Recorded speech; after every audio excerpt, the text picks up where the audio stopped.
The elevator doors were closing when an arm shot through the gap, forcing them to reopen. Nathan Taylor stepped inside, nodding briefly at the other occupant before pressing the button for the 14th floor. As the elevator began its ascent, he felt the familiar tightening in his chest. The other person, a colleague he recognized but hardly knew, stood just 3 feet away. The silence stretched between them like an elastic band about to snap. "So, crazy weather we are having, right?" the colleague finally offered. Nathan managed a weak, "Yeah," followed by a forced smile that felt more like a grimace. His mind raced desperately for something, anything, to add, but came up empty. The remaining 23 floors passed in excruciating silence, each floor indicator's soft ding highlighting the conversational void. When the doors finally opened, Nathan practically lunged for the exit, mumbling something unintelligible that might have been "have a good day." Walking briskly to his office, he replayed the interaction in his head, wincing at his social ineptitude. Why was small talk so impossibly difficult? Why did other people navigate these exchanges with such apparent ease? What Nathan did not realize was that his experience is far from unique. Millions of introverts face this exact scenario daily, trapped in elevators, waiting in checkout lines, stuck at networking events, or cornered at family gatherings. For many, these seemingly innocuous social situations trigger anxiety levels comparable to public speaking. But here is the revelation that psychology researchers have recently uncovered. The most socially adept introverts are not simply enduring these moments. They are strategically navigating them using specific psychological techniques that remain invisible to casual observers. Today, I am going to reveal these hidden strategies. Drawing from cutting-edge social psychology research, behavioral analysis, and interviews with introverts who have mastered the art of conversation without draining their social batteries, I will show you exactly how to transform awkward interactions into comfortable exchanges, or avoid them altogether when necessary. This is not about becoming an extrovert. It is about leveraging your introspective nature as a strength rather than seeing it as a liability. By the end of this guide, you will possess a psychological toolkit that empowers you to engage socially on your terms, preserving your energy while building meaningful connections. Let us begin by understanding what actually happens in the introvert brain during social interactions, and why traditional advice so often fails us. When Hannah Peterson entered the crowded conference hall, her first instinct was to scan for exits. Not because she was afraid of people. Hannah was an accomplished psychologist with 20 years of clinical practice, but because her introvert brain was already calculating the energy expenditure ahead. "People often misinterpret my behavior as shyness or social anxiety," Hannah explained during our interview. "But introversion is fundamentally about energy allocation, not fear. My brain processes social stimuli differently than my extroverted colleagues." Hannah's experience reflects a fundamental truth that neuroscience has confirmed. Introvert and extrovert brains show measurable differences in how they respond to social stimulation. Dr. Marty Olson-Laney, author of The Introvert Advantage, discovered that introverts process information along a different pathway in the brain than extroverts do. Information travels along a longer, more complex pathway associated with long-term memory, planning, and problem-solving. This explains why introverts often need more time to process verbal communication and why rapid-fire social exchanges can feel overwhelming. Additionally, PET scans reveal that introverts show more activity in the frontal lobes, areas associated with internal processing such as remembering, problem-solving, and planning. This intensified brain activity means introverts literally expend more mental energy during social interactions. "When I enter a social situation," Hannah continued, "I am not just having a conversation. My brain is simultaneously analyzing the interaction, comparing it to past experiences, considering multiple response options, and monitoring how I am being perceived. It is like running several mental programs simultaneously. This explains why the old advice to just put yourself out there more, or fake it until you make it, often fails introverts catastrophically. Such approaches do not address the fundamental neurological differences that make social interaction more energy-intensive for the introvert brain. But here is where our conventional understanding stops short. Recent psychological research has uncovered something remarkable.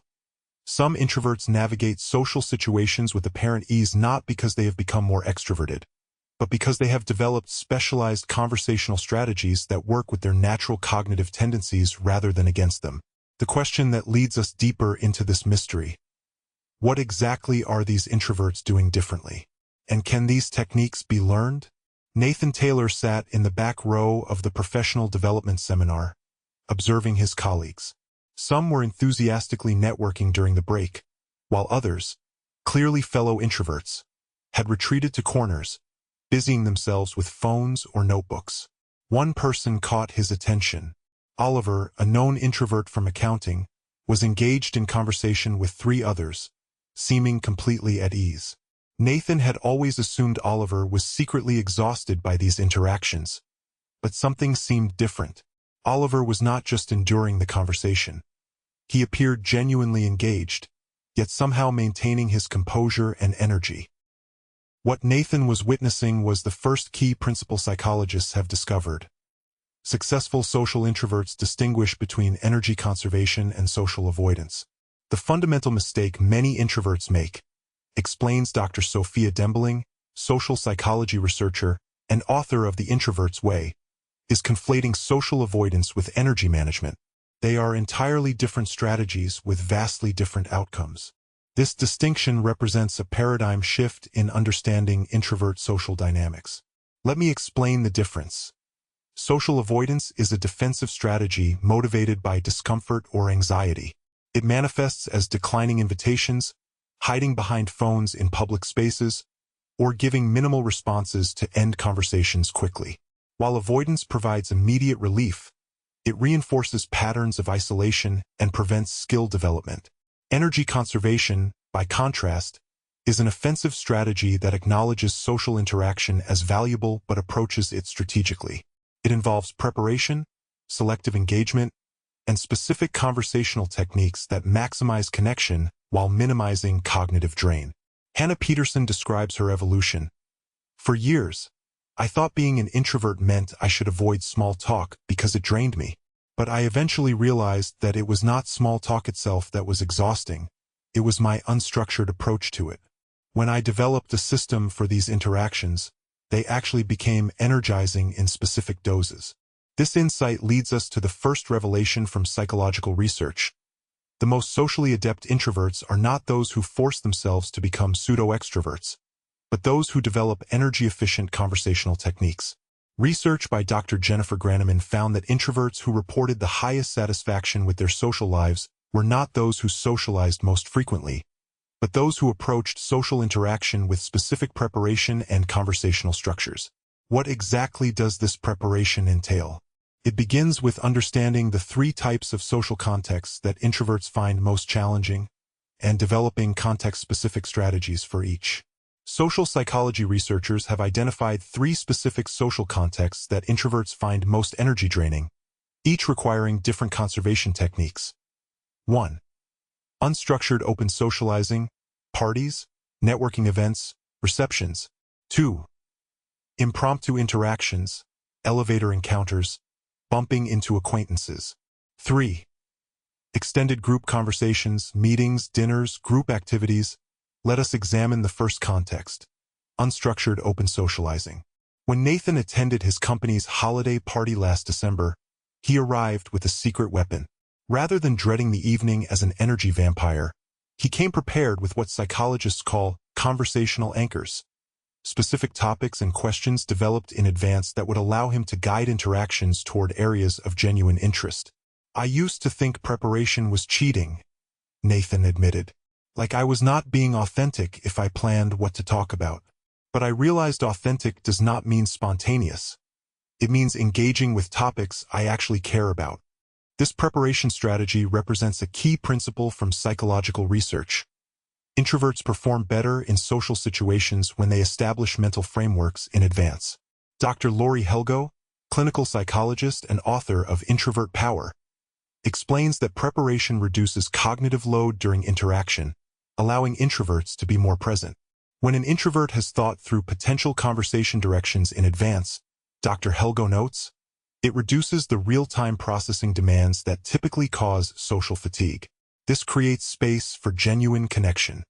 The specific technique researchers have identified is called interest bridging, the practice of identifying topics that both genuinely interest you and could reasonably connect to likely conversation subjects in a given social context. Hannah Peterson describes her application of this technique. Before attending any event, I identify 3 topics I am genuinely curious about that might relate to the context. For a work function, I might prepare thoughtful questions about changes in our industry, challenges colleagues are facing with a new system, or someone's recent project that intersected with my interests.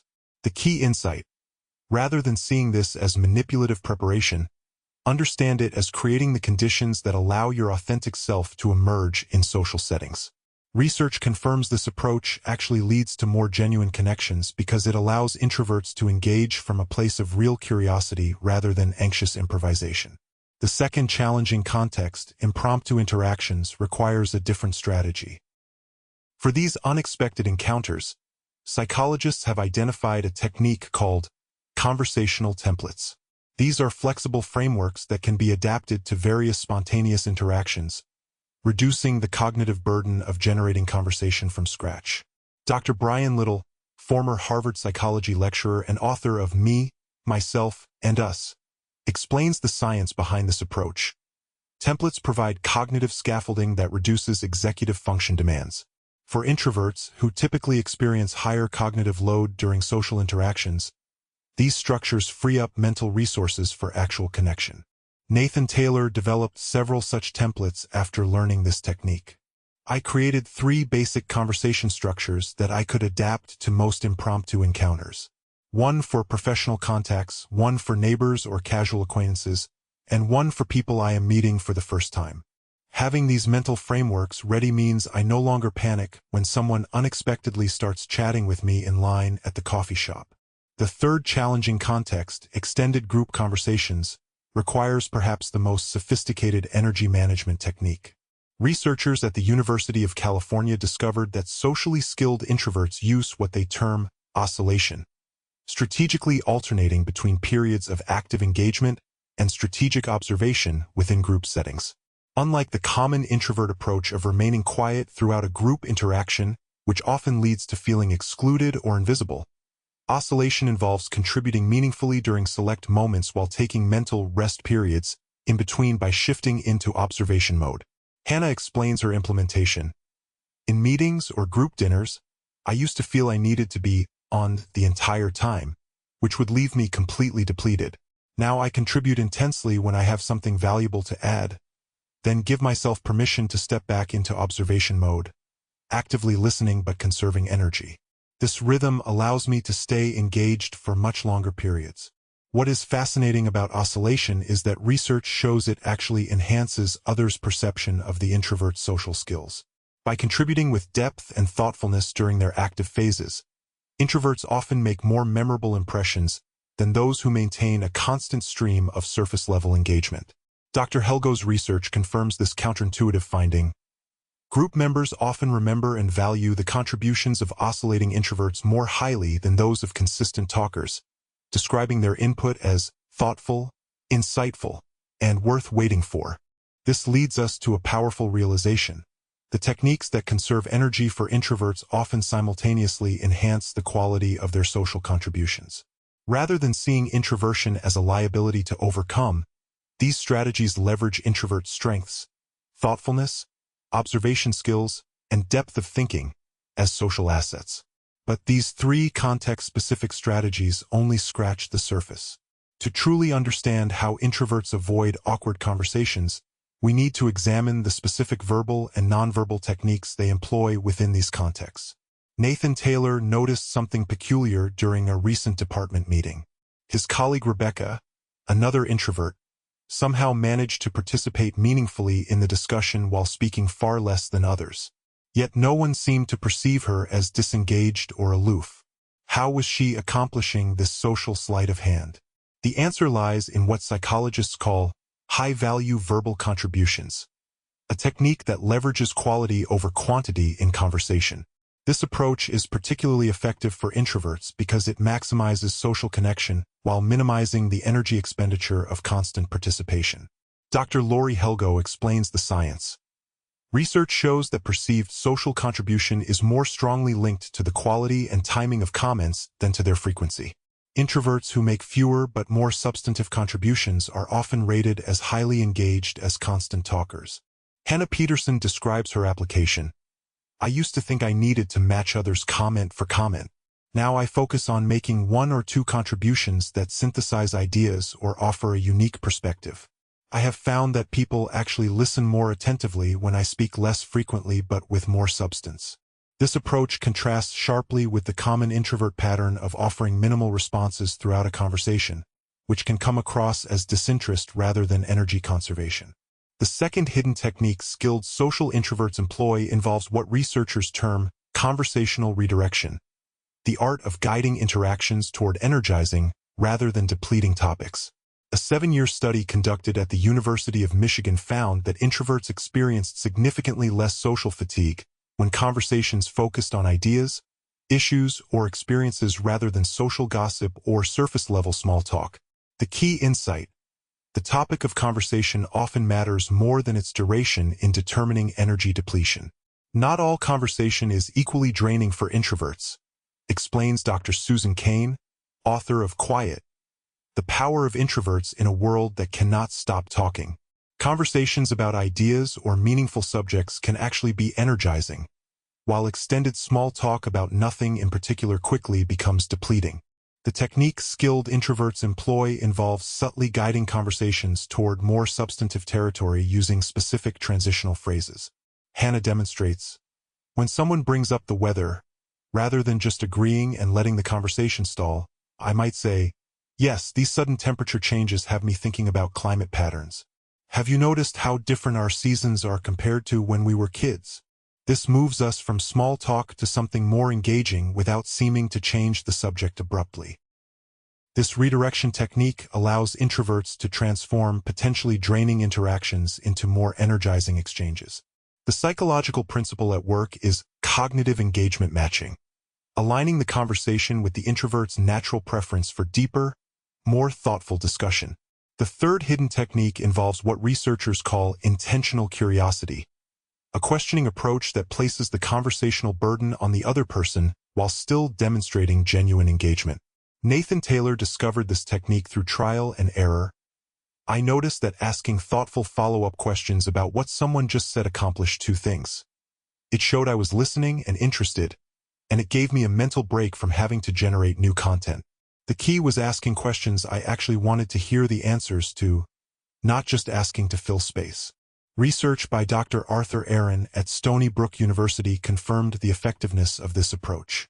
His studies found that asking progressively deeper questions not only reduced social anxiety in participants, but also created more meaningful connections than conventional conversational approaches. The psychology behind this technique is fascinating.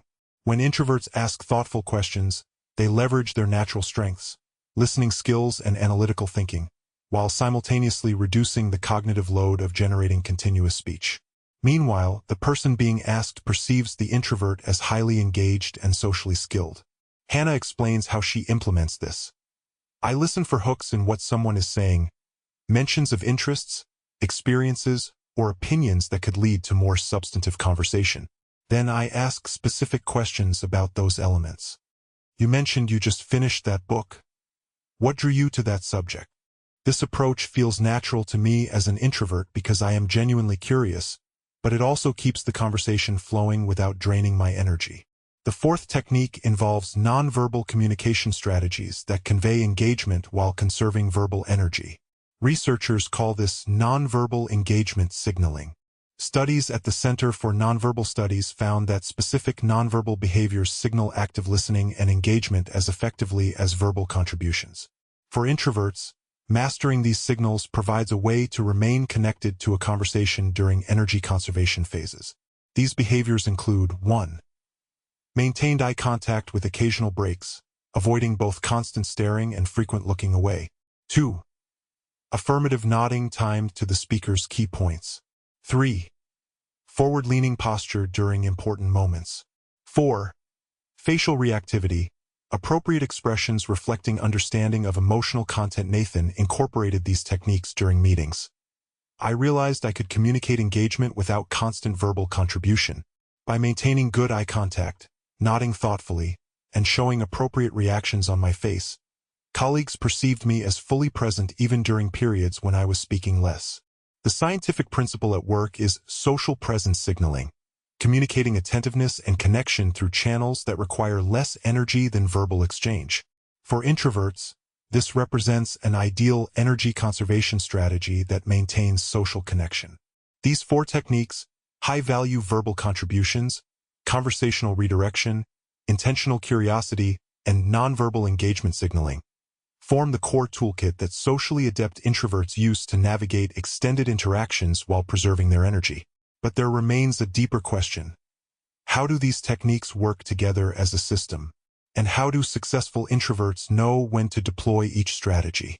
What separates occasional social success from consistent social effectiveness for introverts is not knowing individual techniques, but understanding how they fit together as a system. Researchers have identified what they call the introvert conversation cycle, a strategic framework that guides how skilled introverts move through social interactions. This cycle consists of 4 phases, each employing different techniques to balance energy conservation with meaningful connection. 1. The engagement phase. 2. The depth phase. 3. The conservation phase. 4.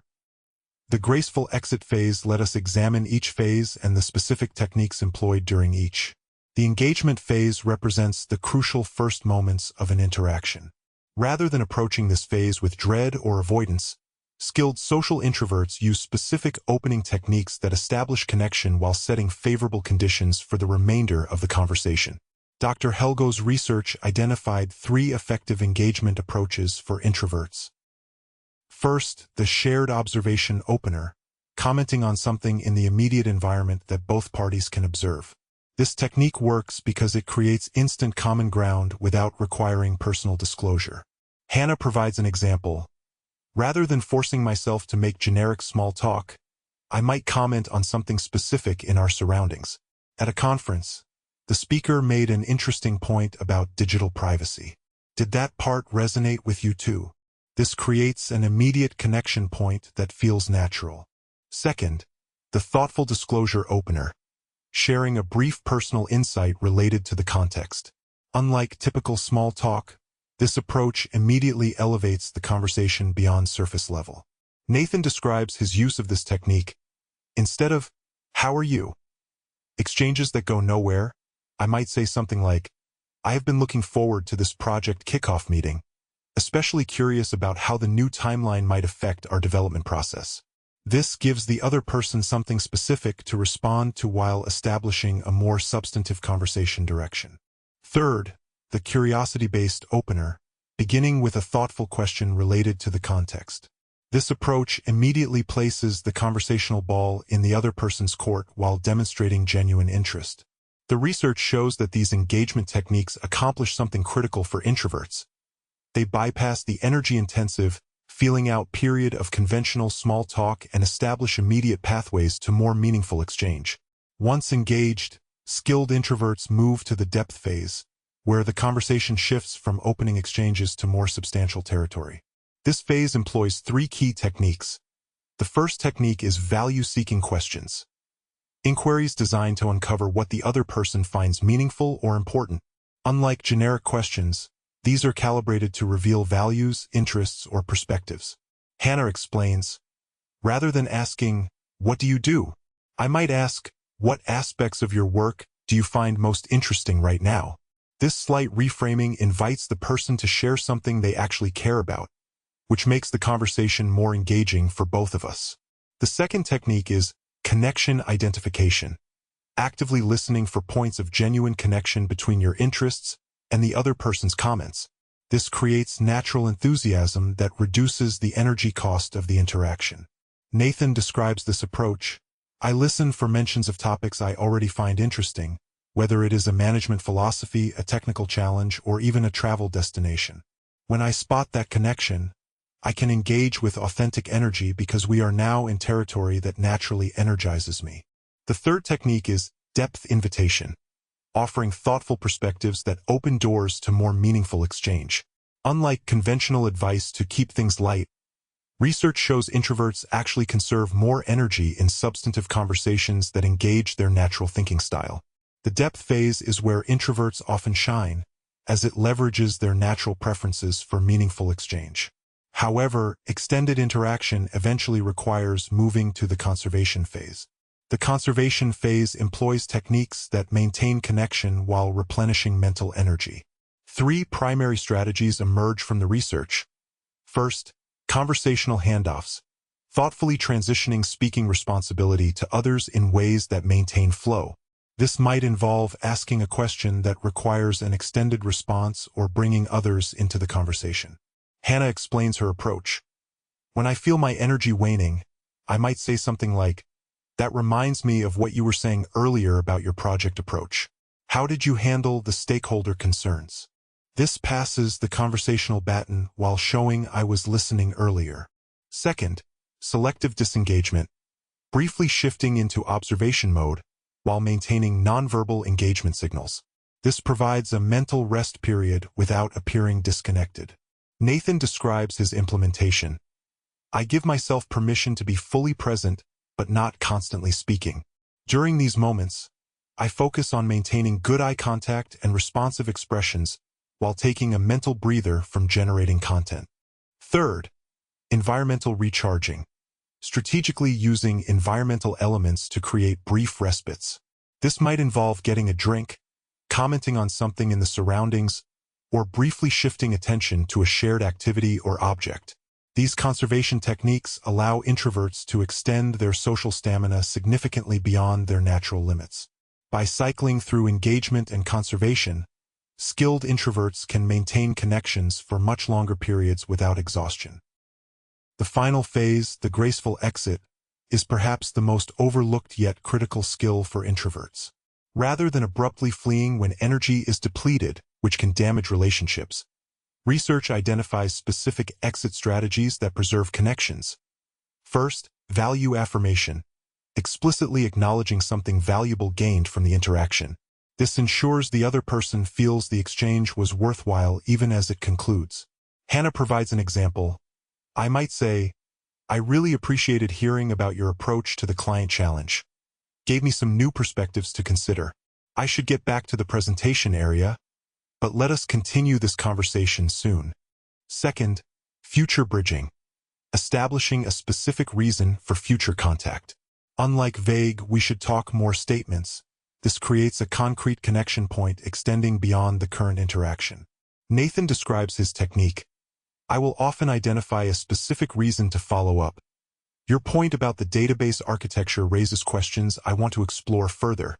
Could I send you an email with some thoughts once I have had time to consider it more fully?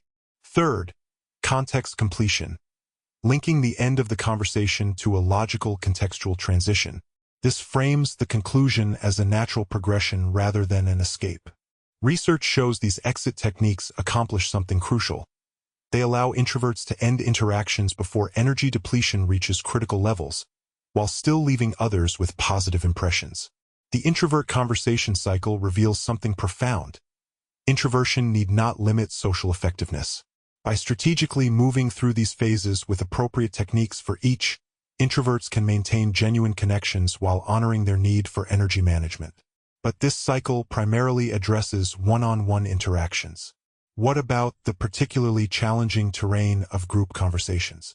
Group conversations represent particularly challenging territory for introverts. The rapid exchanges, interruptions, and multiple attention points can quickly deplete social energy. Yet psychological research has uncovered surprising findings about how some introverts not only survive but thrive in these settings. The key insight: successful introverts adopt what researchers call selective contribution positioning, a strategy that leverages quality and timing of input rather than quantity. Dr. Adam Grant, organizational psychologist at Wharton and author of Quiet, The Science of Success for Introverts, explains, in group dynamics, status is not determined by who speaks most, but by who speaks at the right moments with the highest value contributions. Introverts who understand this can actually occupy positions of substantial influence while speaking far less than others. Hannah Peterson discovered this principle through observation. I noticed that in meetings, The person everyone looked to when difficult questions arose was not the most talkative team member, but the one who spoke thoughtfully at pivotal moments. I began studying how and when this person contributed. This observation led Hannah to develop a three-part strategy for group conversations. First, silent processing. Actively listening and mentally formulating thoughtful responses rather than jumping in with immediate reactions. Research shows this introvert tendency, often perceived as a disadvantage, can be transformed into a strategic strength. I give myself permission to process internally before speaking, Hannah explains. While others are reacting immediately, I am connecting dots and identifying patterns. When I do speak, I can offer synthesis rather than just reaction. Second, contribution timing. Identifying pivotal moments in group discussions when thoughtful input will have maximum impact. Rather than trying to match extroverts comment for comment, this approach focuses on strategic placement of fewer, higher-value contributions. Nathan describes his implementation. I listen for conversational gaps, moments when the discussion needs direction, synthesis, or a new perspective. By reserving my energy for these specific moments, I can offer something genuinely valuable while participating at a sustainable level. Third, amplification positioning. Strategically building on or highlighting others' contributions before adding unique perspectives. This technique leverages existing conversational momentum rather than requiring the energy of creating it from scratch. I might say, building on what Sarah just mentioned about customer feedback, that connects to a pattern I have noticed in our data. This approach requires less energy than generating entirely new directions, while still adding substantial value, Hannah explains. These group conversation techniques reveal something profound about introvert social dynamics. Position often matters more than presence. By understanding the structure of group interactions and positioning contributions strategically, introverts can exert significant influence while speaking far less than others. Dr. Grant's research confirms this counterintuitive finding. In problem-solving groups, the members rated most highly for valuable contribution often spoke 20 to 40% less than average. What differentiated them was not frequency but the quality, timing, and relevance of their input. These findings contradict conventional advice that introverts should force themselves to speak more in groups. Instead, successful introverts leverage their natural tendencies, thoughtful processing, careful observation, and synthesis, as strengths within group dynamics. But beyond specific techniques and strategies, there exists a deeper psychological principle that underlies all successful introvert social interaction. Understanding this principle represents the true turning point in transforming awkward conversations into comfortable exchanges. The transformation from surviving social interactions to thriving in them hinges on a fundamental shift in mindset that researchers have identified among socially successful introverts. This shift represents the turning point in our understanding of introvert social dynamics. Nathan Taylor describes his personal turning point. For years, I approached conversations as endurance tests, something to get through with minimal discomfort. Every interaction felt like a countdown to energy depletion. But everything changed when I realized I had more control over conversations than I thought. This realization reflects what psychologists call the agency shift, the transition from seeing oneself as a passive participant in social interactions to recognizing one's power to actively shape their nature and direction. Dr. Jennifer Graneman explains the significance. Our research consistently shows that introverts who experience the greatest social satisfaction are those who recognize their power to influence the direction, depth, and duration of conversations. This sense of agency transforms social interaction from an energy drain into a controllable experience. This shift in perspective represents the crucial turning point because it changes the fundamental question introverts ask themselves before and during social interactions. Before the shift, the guiding question is, how do I survive this interaction with minimal energy loss? After the shift, the question becomes, how do I shape this interaction to be genuinely rewarding for everyone involved? This new question leads to what researchers call conversational intentionality, approaching social exchanges with specific purposes and desired outcomes rather than simply reacting to others' social cues. Hannah Peterson explains how this shift changed her approach. Once I recognized my power to guide interactions, I began asking myself before any social event, what would make this exchange worthwhile? Sometimes the answer was learning something specific from certain attendees. Other times it was establishing particular professional connections. Having this intentionality transformed me from a passive participant into an active architect of the experience. The psychological principle at work is what researchers term locus of control, the extent to which people believe they have power over situations in their lives. Studies show that introverts with an internal locus of control regarding social interactions report significantly higher satisfaction and lower anxiety than those who view themselves as passive participants. This shift manifests in 3 specific approaches that represent the turning point for introverts. First, conversational crafting, proactively designing interactions to align with personal strengths and interests, rather than accepting conversations as they naturally unfold. This approach involves subtly guiding them toward mutually rewarding territory. Nathan describes his implementation. I used to let conversations go wherever the other person took them. Now I look for opportunities to steer exchanges toward areas where I have knowledge or genuine curiosity. This feels more authentic because I am actually engaged, not just performing social pleasantries. Second, energy investment assessment. Making conscious decisions about where to allocate limited social energy based on potential value. This approach treats social energy as a precious resource to be invested wisely rather than a battery that inevitably drains. Hannah explains, I now evaluate potential interactions based on their likely return on energy investment.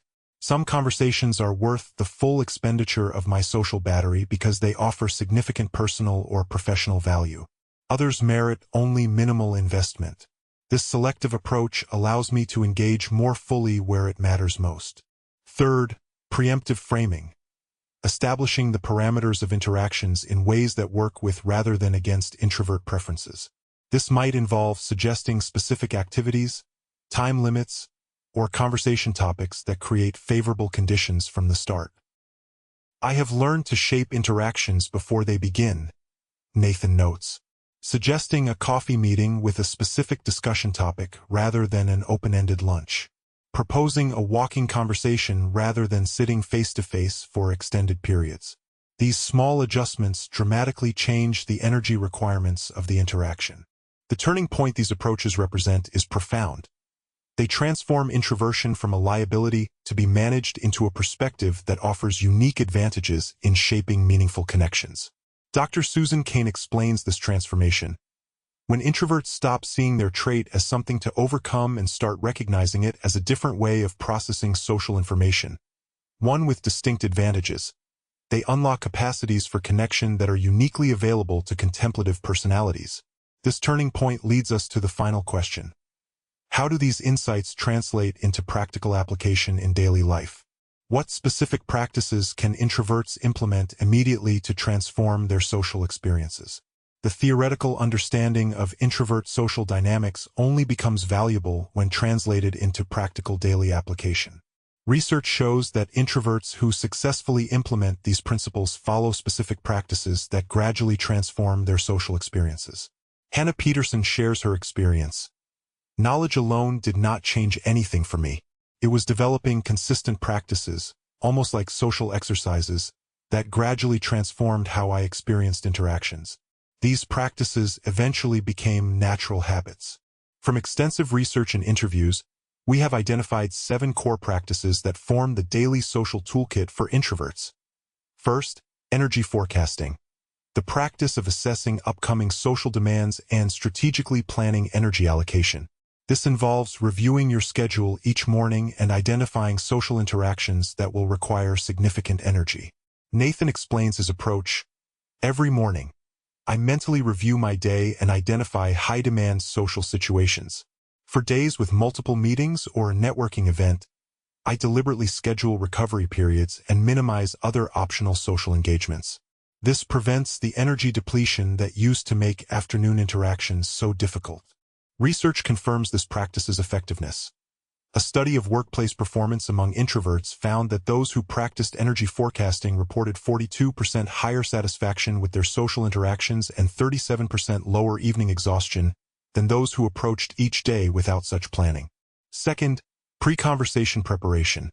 Developing specific content and questions before significant interactions. Unlike scripting, which can feel unnatural, this practice involves identifying areas of genuine interest related to the upcoming context. Hannah describes her implementation. Before important meetings or events, I spend 5 to 10 minutes identifying 3 topics I am genuinely curious about that might naturally arise. This gives me conversational anchor points to return to if the interaction begins to feel draining or awkward. The third practice is strategic scheduling, arranging social commitments to align with your natural energy patterns. Research shows that introverts have predictable energy cycles, with certain times of day naturally more conducive to social engagement. I recognize that my social energy is naturally higher in the morning. Nathan explains. I now schedule my most demanding interactions before noon when possible, and reserve afternoons for work requiring less social engagement. This simple adjustment has dramatically improved my effectiveness in meetings and conversations. The fourth practice is mini-recovery implementation, incorporating brief restorative breaks between social engagements. Research shows that even short periods of solitude can significantly replenish introvert social energy when used intentionally. Hannah shares her technique. I build 10 to 15-minute buffers between meetings whenever possible. During these breaks, I avoid social media or emails, which still require social processing, and instead practice what researchers call non-demanding attention activities. Looking out a window, brief meditation, or simple breathing exercises. These mini-recoveries allow me to bring fresh energy to each interaction. The fifth practice is social boundary establishment, clearly communicating limits in ways that preserve relationships. Rather than abruptly withdrawing when energy depletes, this involves setting expectations that honor both your needs and others' feelings. Nathan describes his approach. I have developed comfortable phrases for establishing time boundaries. I can meet for coffee at 2 o'clock, but I will need to head back to the office by 3 o'clock for preparation work. This sets clear expectations while offering a reasonable explanation. The sixth practice is selective social immersion, fully engaging in carefully chosen social activities rather than partially participating in many. Research indicates that introverts experience greater satisfaction and less fatigue from fewer, more meaningful interactions than from numerous superficial engagements. Hannah explains, instead of forcing myself to attend every optional social event, I select specific gatherings where meaningful connection is likely, then commit to full presence during those times. This selective approach allows me to engage more authentically when I do participate. The final practice is reflection and refinement, regularly assessing which social approaches are working and adjusting accordingly. This involves keeping a simple record of social experiences and energy levels to identify patterns and improvement opportunities. I maintain brief notes about significant interactions, Nathan shares. Just a few bullets about what worked well, what drained energy, and what I might do differently next time. This regular reflection has helped me refine my approach over time, making social interaction progressively less taxing. These 7 practices constitute the daily social toolkit that allows introverts to implement the principles we have discussed. Research shows that introverts who consistently apply these practices report significant improvements in social satisfaction within 30 days, with substantial transformation of their social experience within 3 to 6 months.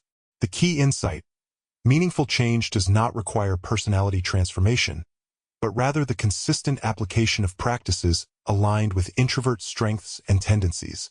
As Dr. Helgo explains, the goal is not to become less introverted, but to become more effectively yourself in social contexts.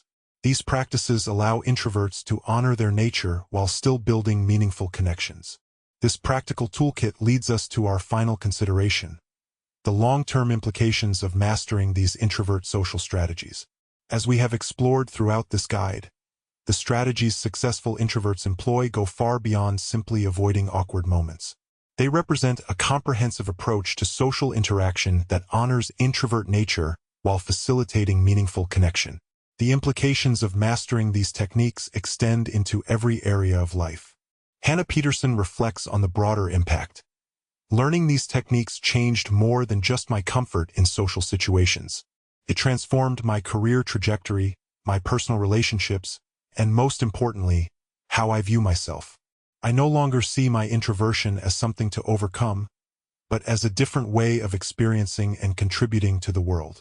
Research confirms Hannah's experience. A longitudinal study following introverts who implemented these social strategies found significant improvements across multiple life domains. Professional advancement. Introverts who mastered these techniques reported 34% higher rates of promotion and 47% greater job satisfaction compared to those who continued struggling with workplace social dynamics. The key differentiator was not becoming more extroverted, but rather learning to leverage introvert strengths in strategic ways. Nathan shares his experience. My career stalled for years because I avoided the networking and relationship-building aspects of professional life. After implementing these techniques, I was able to build meaningful professional connections while still honoring my introvert nature. This led to opportunities one would have previously missed entirely. Relationship satisfaction. The study found a 41% increase in reported relationship satisfaction among introverts who applied these principles to their personal interactions. The primary factor was improved communication about social needs and boundaries with partners, family members, and friends. The most transformative aspect was learning to articulate my social needs without apology, Hannah explains. Being able to say, "I have had a wonderful time, and now I need some quiet time to recharge," has allowed me to maintain deeper relationships without the resentment that used to build when I would force myself to continue socializing past my limits. Self-perception. Perhaps most significantly, introverts who mastered these techniques reported a 56% improvement in how they viewed their own social capabilities and a 63% reduction in social anxiety. This shift in self-perception created a positive feedback loop, as increased confidence led to more successful interactions. I no longer see myself as socially awkward, Nathan shares. I recognize that I process social information differently than extroverts, and I have developed strategies that work with rather than against my natural tendencies. This has completely transformed how I approach social situations. These findings point to a profound implication. The techniques we have explored are not merely coping mechanisms for social discomfort, but pathways to thriving as an introvert in an often extrovert-oriented world. Dr. Helgo emphasizes this distinction. The goal is not just social survival, but social thriving on terms that honor introvert nature. When introverts recognize that their way of processing social information is different but equally valuable, they can develop approaches that create genuine connection without exhaustion. This perspective invites a fundamental reframing of introversion itself, not as a social disadvantage to be overcome, but as a different way of engaging that offers unique advantages when properly understood and leveraged. As Hannah reflects, I have come to see that my introvert tendencies, careful observation, thoughtful processing, selective but deep connection, are actually strengths in many contexts. The key was learning to work with these tendencies rather than against them. This reframing represents the ultimate implication of our exploration, the possibility of a social approach that honors the full diversity of human temperament, recognizing that meaningful connection occurs not when we all adopt the same interaction style, but when we each develop authentic approaches aligned with our natural tendencies. Throughout this guide, we have explored numerous strategies and techniques that successful introverts use to navigate social situations with grace and authenticity. Yet implementation often falters without a clear starting point. If you were to practice just one technique immediately, which would yield the most significant impact? Research provides a clear answer: the practice of conversational contracting. Establishing the parameters of interactions in ways that work with rather than against your natural preferences. Nathan Taylor describes his experience with this technique. Learning to gently shape the terms of social interactions was the single most transformative practice for me. Rather than passively accepting whatever social situation developed, I began subtly establishing parameters that made conversations more comfortable and productive for everyone involved. Conversational contracting involves 3 simple elements that can be implemented immediately. First, setting temporal boundaries, clearly but warmly establishing the time parameters of interactions. This might be as simple as saying, "I have about 30 minutes before my next commitment, but I would love to hear more about your project during that time." Research shows this approach actually increases others' perception of your engagement because it signals full presence during the allocated time rather than partial attention for an indefinite period. Second, suggesting interaction formats that align with introvert strengths. This might involve proposing a walking meeting rather than sitting face-to-face, suggesting a focused discussion on a specific topic rather than open-ended socializing, or recommending a smaller group configuration for an upcoming gathering. Hannah shares an example. When a colleague suggests a large group lunch, I might counter with, "I would really value the chance to discuss this more deeply. Would you be open to coffee with just the two of us instead?" This creates conditions where I can engage more authentically. Third, articulating genuine interests to guide conversation direction. This involves diplomatically suggesting topics or questions that engage your natural curiosity, which increases both your energy level and authentic engagement. The power of conversational contracting lies in its preemptive nature. It shapes interactions before energy depletion occurs. By establishing favorable conditions from the start, this technique prevents many of the circumstances that typically lead to awkward or exhausting exchanges. Dr. Helgo explains why this particular practice yields such significant results. Conversational contracting addresses the fundamental issue for introverts. Not that they cannot connect socially, but that unstructured, unbounded social interaction quickly depletes their energy. By establishing parameters that work with introvert processing styles, this technique transforms the entire experience. The beauty of this practice is its immediate applicability. You can implement conversational contracting in your very next interaction, beginning the process of transformation today rather than waiting to master multiple techniques. As you become comfortable with this foundational practice, you can gradually incorporate the other strategies we have explored, building a comprehensive approach to social interaction that honors your introvert nature while creating meaningful connections. Remember that the goal is not to become less introverted, but to become more effectively yourself in social contexts.